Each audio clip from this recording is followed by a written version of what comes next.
True success for the Lord, the true success is not what we receive from the world, but what we can give. Ang ating pagmamahal sa ating kapwa ay hindi lang philia, hindi lang storge, hindi lang eros. Ang ating pagmamahal dapat sa ating kapwa is agape. Ano kaya mangyayari sa if malaman nila na ninakaw ko to or pumatay ako, papaka-overthink tayo, di ba? Or kapag magkasalubungan tayo ng nakaaway natin, bagay na bagay tayo. Because of choice, tayo ay nagkasala. But because of choice as well, tayo ay naligtas. Yeah.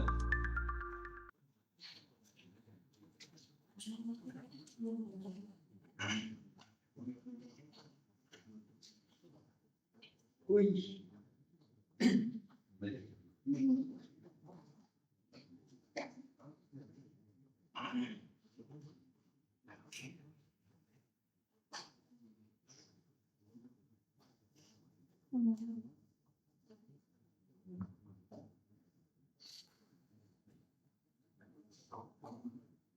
Ang commandment ng Panginoon ay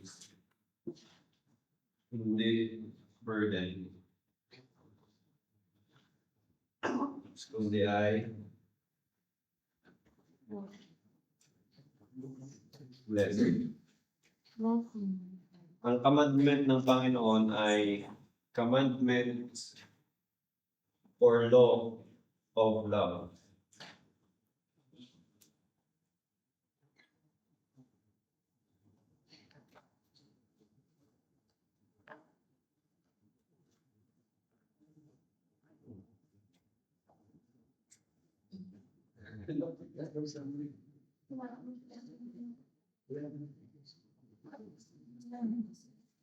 Sabi sa verse 10, if ye keep my commandments,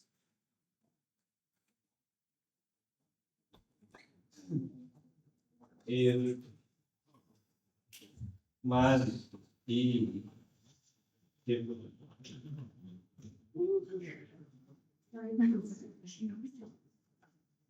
the commandments of God, he shall abide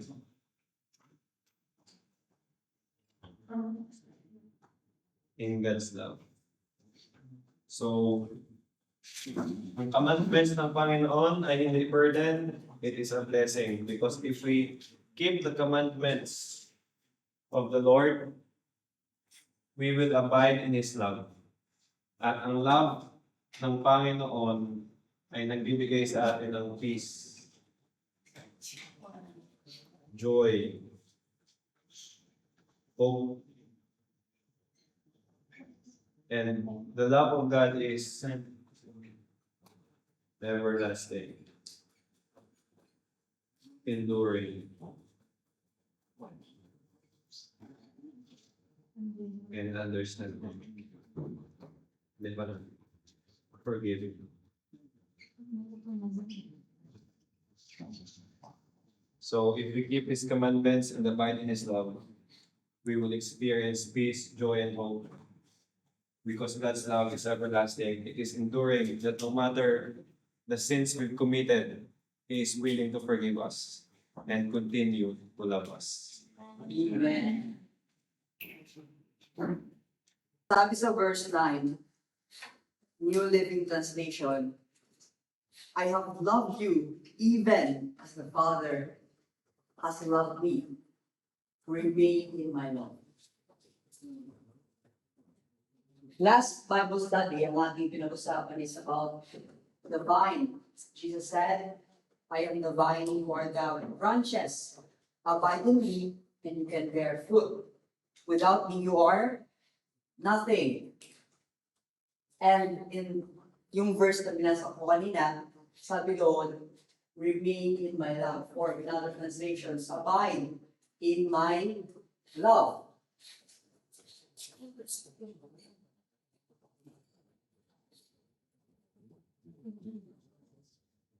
Jesus said, to abide in His love. And Jesus is the vine. So, ibig sabihin, we should be always leaning on the vine every day.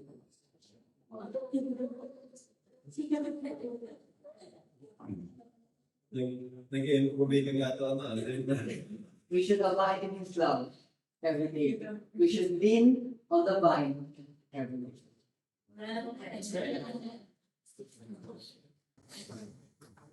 Di ba, kapag we're talking about love, merong nasabi na yung limang parang pag-show ng love or love languages, which is breathing, assurance, word of assurance, act of service, word of confirmation, and physical touch.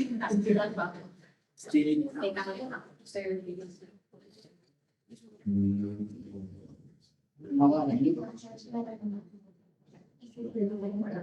Malapit age ko yun.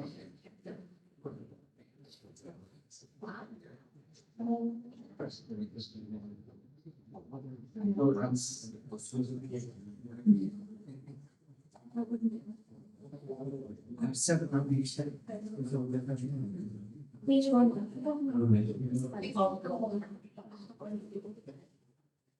Okay. Don't worry, may connection to. Talagang niya, lahat na pinabigay sa atin ng Panginoon. Easy, speaking of blessings. Word of assurance. Gaya ng basta assurance sa atin ng Panginoon. Act of service is also pagbibigay niya ng blessings through the message of an equal. Word of affirmation para masimple sa assurance. And physical touch is yung kagaya nung first coming niya. Physically, no, punta siya sa akin. Yan. Di ba ay, ito ba pala?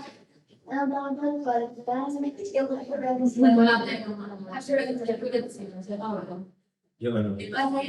Ano wala kasi? Wala. Assurance. Sorry, guys. Masaya. Expert ako din. Quality time is yung kagaya ng first coming niya. And sa limang to, pinakita sa atin ng Panginoon, which shows a message na dapat ay ipakita natin yung brothers and sisters natin to show that we love them. Tama? Praktikal. Matagal. Sino pa po? Si Bless. Ang hindi sa akin. Go ahead, Dad. Dapat ay yung mga natututunan natin dito ay hindi lang dapat tayo lower lights pag sa hindi lang dapat tayo lower lights pag dito tayo sa worship.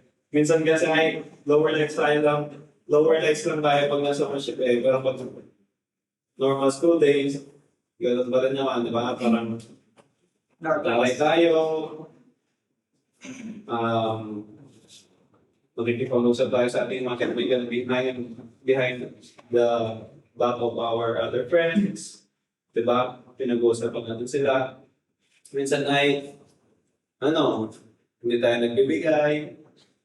So, dapat ay pinapractice din natin yung kung ano yung ating natututunan dito. So, siguro yun yung gusto kong ibigyan ng emphasis ngayong gabi. That we act the messages we are receiving every time na nag-Bible study tayo. Pero yun, maganda yung maganda kasi tapos kung hindi natin siya susundin, parang di ba? Dapat ang ating pagalit sa bayan ay every day. Next, si Bless. Sunod sa'yo ay TM. Yung basa ko. Wala may ingredients. Yung ay so verse 9. For me, it shows or tells us that Jesus has been an example that we should also do the same. Di ba yung sabi dito ay, as the Father has loved me, so have I loved you. Yung yung line na yun. So may illustration ako.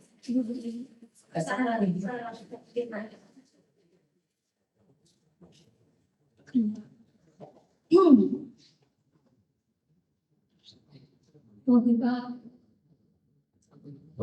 May cancer. May cancer. May cancer. Wait lang. Yung... Ano yun? Turns na na. Ako. Ay, go.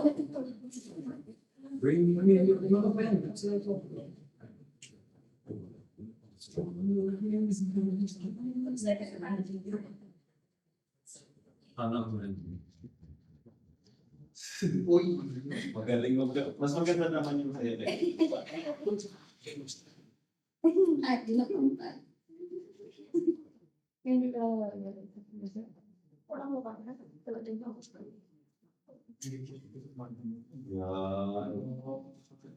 So, my point is, di ba, yung una, the Father has loved Jesus. Tapos si Jesus, it says here na, so have I loved you. So, parang yung pagkaintindi ko nun, parang ano siya, pasunod that man. So, from the Father, ingmana si Jesus, si Jesus, ingmana tayo. So, tayo din dapat, parang natin yung mahaba. For me, yung sa love one another, ano yung tanong ko, sir? How do we love one another? For me, the biggest, or the greatest love na hinad sa atin na example ni Jesus, ay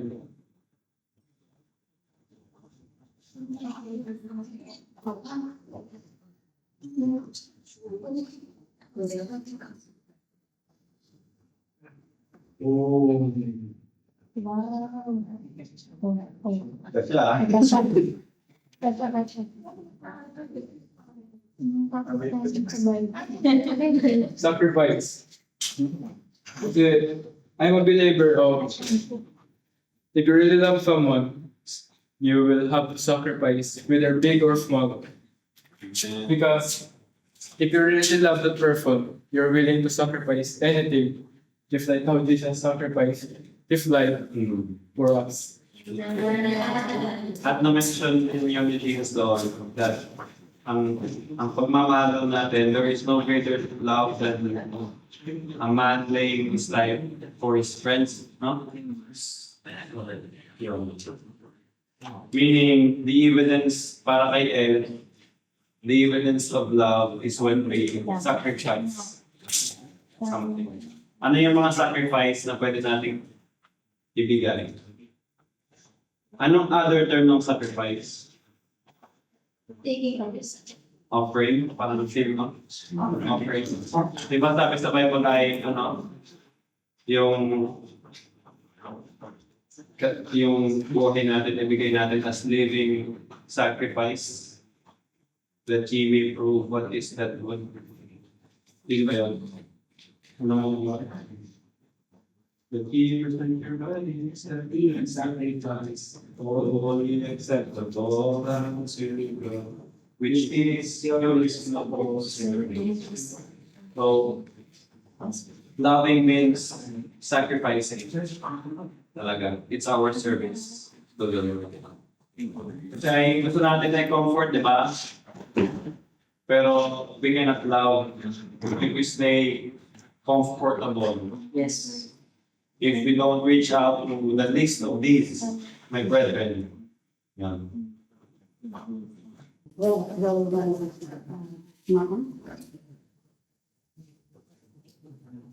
Walang paano. Walang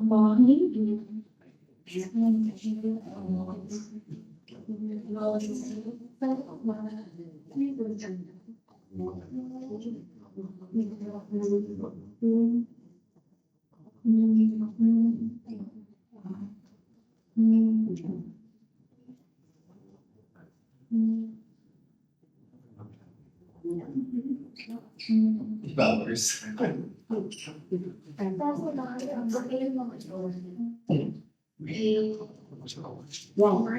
Yun yung akin.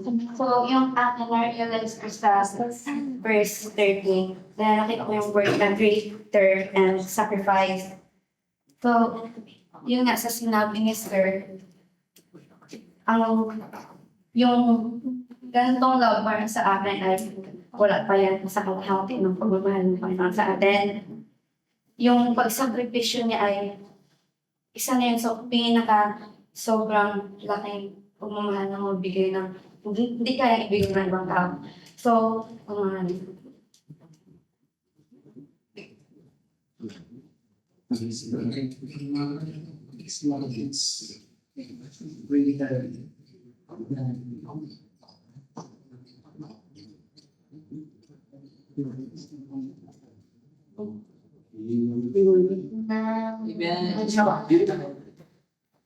Amen. Ano yung explain mo yung heart na may yung po sister ay parang hindi ko siya nilagyan ng heart kasi nga ay hindi pa naman, wala pa siya sa kalahati ng pagmamahal ng Panginoon sa atin. Kaya ko nilagyan ng heart dito kasi nga, di ba nga, yung pagmamahal niya yung pinaka the best sa lahat na walang makatalo. Yan. Yung mataas, yun yung atin, human love lang. Yung sa baba, love ng Panginoon.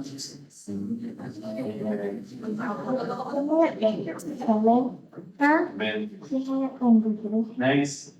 Siguro, itong one way ay sacrificial sacrifice, which is, Grabe naman si Juan.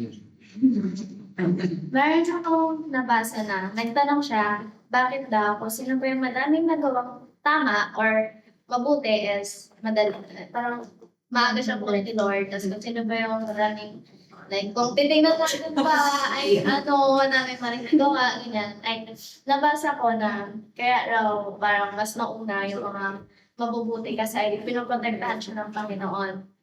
And kaya raw, parang nahuhuli yung mga, alam niyo na, ay kasi binibigyan siya ng Panginoon ng chance na magbago and do great things sa mundong ibabaw so that parang makasama din siya sa naliligtas and also the forgiveness kasi ay alam naman natin na ang Panginoon ay mapagpatawad talaga and that shows His love for us na kahit anong gawin natin kamalian or sins from our friends or even sa Kanya ay pinapatawad niya tayo. So, ang sa akin ay verse 16. Sabi dito ay, you did not choose me, but I chose you and appointed you that you should go and bear fruit, that your fruit should remain, that whatever you ask the Father in my name, He may give you. So, para sa akin, yun ay, kahit ay baliwalain natin siya, kahit na mas piliin natin yung sarili nating kasiyahan, ay kasi sa kanya ay pipiliin niya pa rin tayo. Praise the Lord. Amen. Grabe yung pagmamahal ng Panginoon na kahit tayong mamalayo sa Kanya, ay siya pa rin siyang naghahanap ng paraan para maibalik niya tayo sa Kanyang pagmamahal. Gusto ko yung evidence of love na giving.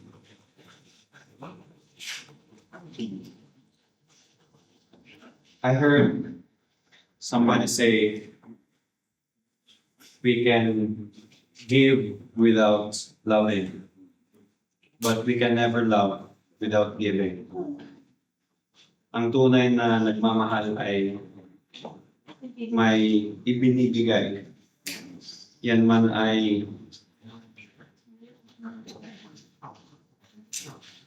money, yan man ay time. Basta ang nagmamahal ay may ibinibigay. At yun yung na-experience natin kay Jesus. He gave His all. Sabi sa Spirit of Prophecy, Jesus is all of heaven in one gift. Grabe, no? Ibig sabihin ay tinanggap natin yung langit. Ibinigay ng Panginoon yung langit para sa atin. Ngayon, that leads me to my next point. Sometimes we live life to reach the success that the world defines. And this success is for the world. We are successful if we can get many things from the world. If we can get many things from the world. But the true success for the Lord, the true success is not what we receive from the world, but what we can give the world. That's the true success. So let us live our life with that purpose na maibigay tayo sa mundo. It could be the gospel, it could be the hope that there's someone who loves us, willing to forgive our sins and save us. So whatever that may be, let us always remember that true success for the Lord is giving and not just receiving. Amen. So sa hindi lang kay Sir Kyle, sa lahat ng points so far, sabi sa ating binasa, you must, ano pa pala? Sabi sa ating binasa, Jesus loves us. Ngayon, dito sa illustration ni Bless, makikita natin ang love ng Father kay Jesus, love ni Jesus sa atin, at ang ating love for our fellow men. In the Bible, may 4 kinds of love. The highest level of love ay ang agape. Ang love na ito ay unconditional, selfless. The next is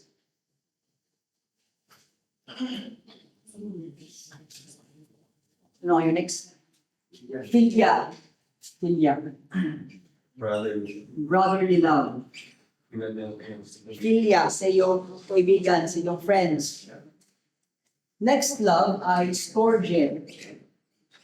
Ito ay sa family, sa iyong mama, sa iyong papa, sa iyong grandmothers, fathers. And the last love ay ang eros. Ngayon, ang eros ay ang love sa iyong to the opposite sex. Romantic love. Yan ang mga definitions ng love sa Bible. There are 4 types of it. Ngayon, ano ang love ni Jesus, ng Panginoon kay Jesus? Anong kind of love yun? Agape. Agape love. It's agape love. Now, ano naman ang love ni Jesus para sa atin? Filial. Agape, filial. Yes. Agape. Pero agape pa rin yun. The highest level of love. So, ang love ni Jesus, ang love ng Panginoon kay Jesus ay agape. Ang love ni Jesus para sa atin ay agape rin, selfless, sacrificing. Sabi sa ating binasa, greater love has no man like this than one can give his life for his friends. Kaya, sacrificing agape, pinaka-highest level na. And ngayon, in the verse, sabi doon, we should love others as the same way that Jesus loved them. Yun ang sabi ni Jesus. Sabi ni Jesus, you should love others in the same way that I love you. Meaning, ang ating pagmamahal sa ating kapwa ay hindi lang philia, hindi lang storge, hindi lang eros. Ang ating pagmamahal dapat sa ating kapwa is agape. And in the same way that Jesus can die for others, for us, we should also be willing to die for them. So, kung hindi tayo willing na ibigay ang ating buhay para sa kanila, hindi natin sila mahal. In the same way that Jesus loves us.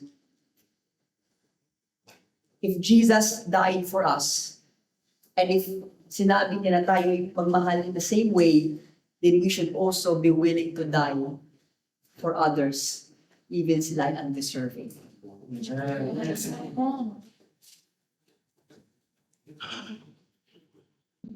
Evening, guys. Evening. So, yung commandment ng Panginoon may dalawang, di ba, consist of two, ano yan? Two love less. Itong isa, love to God, and itong isa ay love to man. And sometimes sa ating buhay, sa akin, sa inyo, nagiging burden yung Ten Commandments. Naisip natin na bakit binigay pa ng Panginoon yung commandment, ang hirap-hirap naman gawin, ang hirap-hirap naman magsimba ng araw ng Sabat, ang hirap-hirap naman na hindi magsinungaling, ang hirap-hirap mag-cheat, ganon. So, bakit binigay ng Panginoon ng commandment? Why God gave us commandment? Because for us not to commit sin. And why God allow sin to be here on earth? Ginusto ba ng Panginoon na ang kasalanan ay makarating dito sa mundo? No. Ang Panginoon ba ay unfair God? Ang Panginoon ba ay Panginoon na hindi nagmamahal? Nung ginawa niya ang Garden of Eden, kung ang Panginoon ay Panginoon ng pagmamahal, bakit niya inalaw na makarating doon yung sin? Bakit kung sa una pa lang dapat pinigilan na yon, dapat hindi niya inalaw si Eve na kumain ng tree of knowledge of good and evil. Bakit kaya? Because gusto ng Panginoon na ipakita sa atin, sa tao, na hindi tayo mga robot. Hindi tayo gustong sunod-sunodin kung ano yung sabihin ng Panginoon, dapat ganito ka, dapat ganyan ka. Hindi. Binigyan tayo ng freedom ng Panginoon to choose kung ano yung tama at kung ano yung mali. At nung si Eve ay nandoon sa Garden of Eden, binigyan siya ng Panginoon ng freedom. And many years, dumating sa mundong ito, puno ng kasalanan. At dahil sa pag-ibig ng Panginoon sa atin, hindi niya hinayaan na magpatuloy yung kasalanan na yon. That's why God sacrificed His only begotten Son, so that whosoever believeth in Him should not perish, but have everlasting life. Kaya binigay ng Panginoon, inalaw ng Panginoon yung mga sin na yon para bigyan tayo ng freedom kung pipiliin ba natin yon or hindi. And sometimes, nagiging burden sa atin yung pagsunod sa commandment na yon. Pero ang sabi ng Panginoon na kung tayo ay nag-keep ng kanyang commandment, tayo ay mag-aabay sa kanyang love. And sabi ng Panginoon, you did not choose me, but I choose you and appointed you. God appointed us. God chose us. And even though hindi natin siya pinili, ang Panginoon ay patuloy na pinipili tayo. And sabi dito, this is my commandment that you love one another as I love you. Kaya ang Panginoon ay binigyan tayo ng freedom para mahalin natin ang ating kapwa at sundin natin ang kanyang commandment. Dahil sa choice,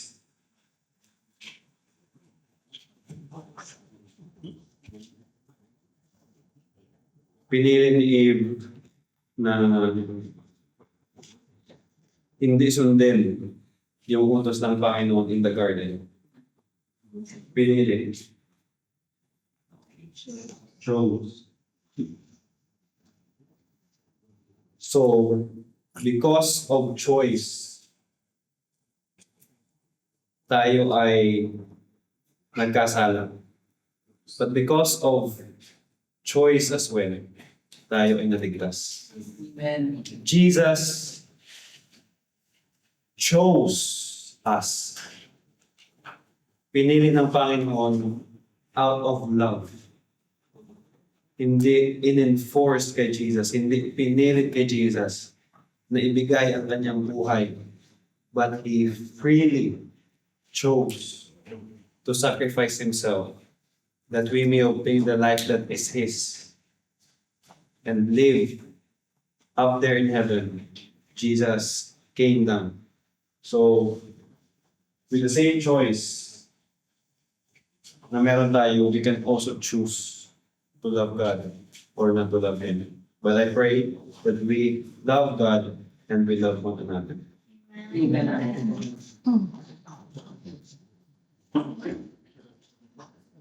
So yung akin ay so verses 10 to 11. Since nabanggit na ni Kuya Kiss yung about sa sin, ito yung gusto kong i-share sa inyo. Imagine not following God's commandments and everyone, I mean everyone, hates you.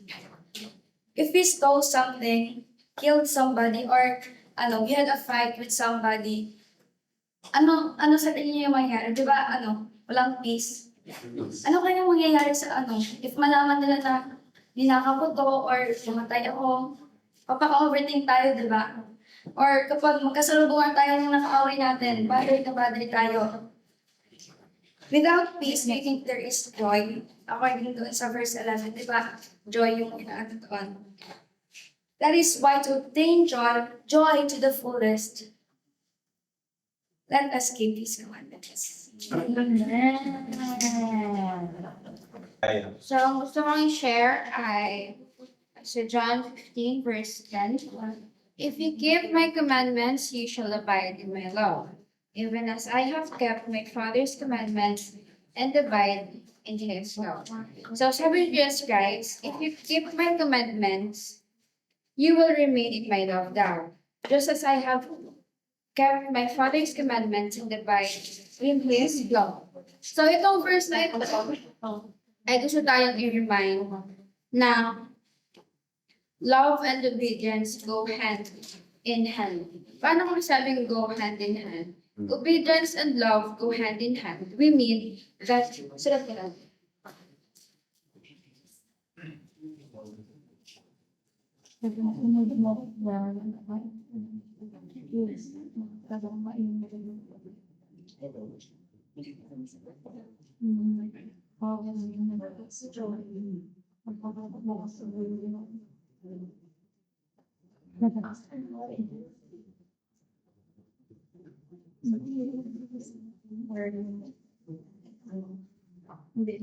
So, bakit go hand in hand?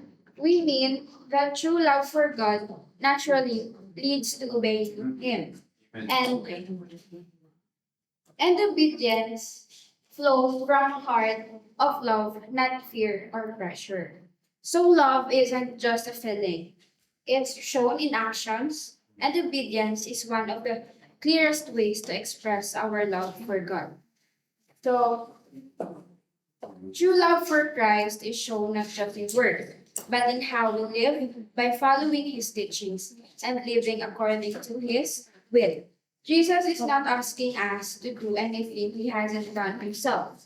He perfectly obeyed the Father out of love, and He calls us to do the same. Obedience comes a way of staying. Obedience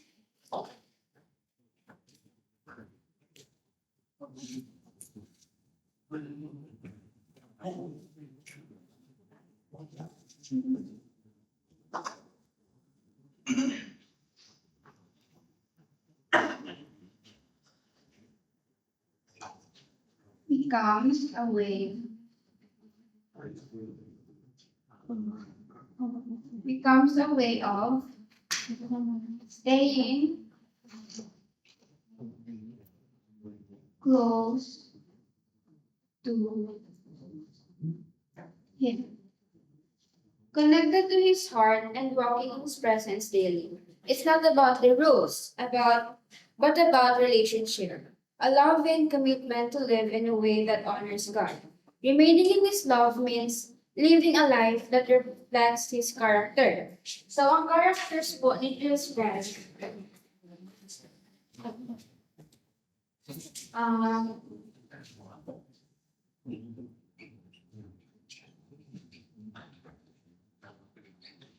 Multitasking.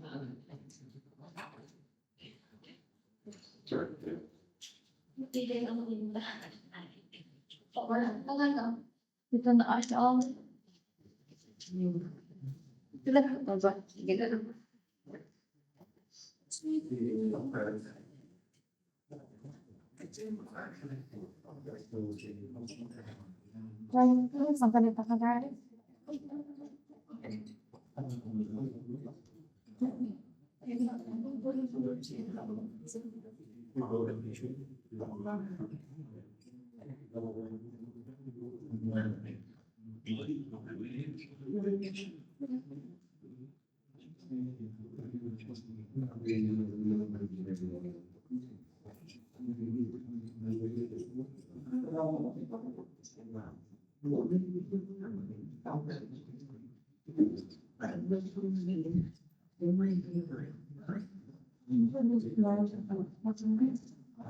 So, ito, these are the characteristics of God. And when we do, we experience a deep lasting joy that comes only from being close to Him. So, if we follow the characteristics of God, now we experience a deep lasting joy or yung everlasting joy na nangyayari lamang if we are being close to Him. Amen.